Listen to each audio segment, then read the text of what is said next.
You get the way your mama or your papa, as in your parents, when they bring you up, you get the way they go take use you.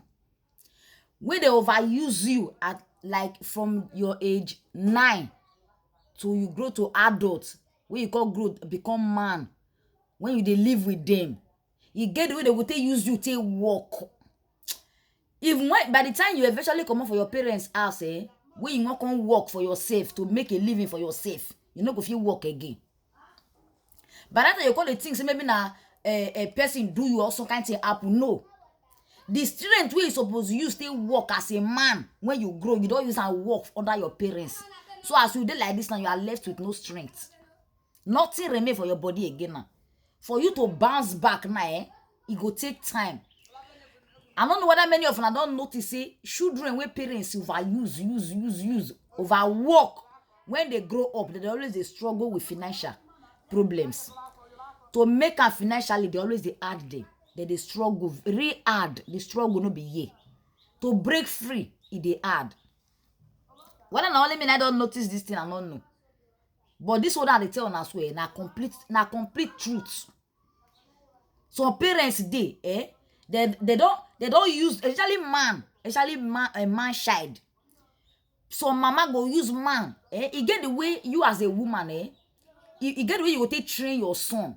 When he eventually gets married, he go fit stand up as a man for inside a family.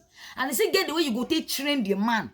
When he eventually gets married, now where you use and stop, that your wife will start to continue to the use am. Imagine allowing your male child at the age of 22 years washing plate for the younger daughters.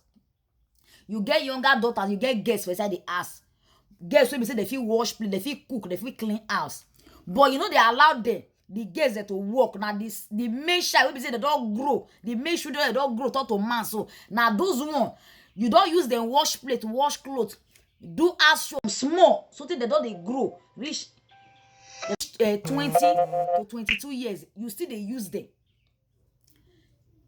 You get the way you as you use the rich, if they remarry, they go see that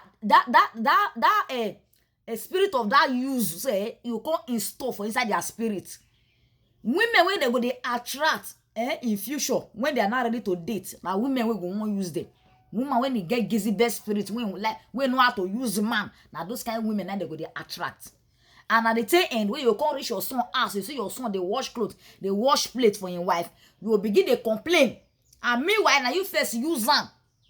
And that use when you use am, so it don't install for inside your body. Don't they use to women using it, because now you be the first woman when you ever come into that man's life, and you be the first woman. And you use and you show and say women fit dey as man go dey wash plates, women fit dey as man go dey cook, women fit dey as man go dey clean house, and the ladies they cross leg. So by the time the guy still marry, the wife safe go want still use am. The wife go see cross leg. The boy go dey wash plate, they cook, they do everything.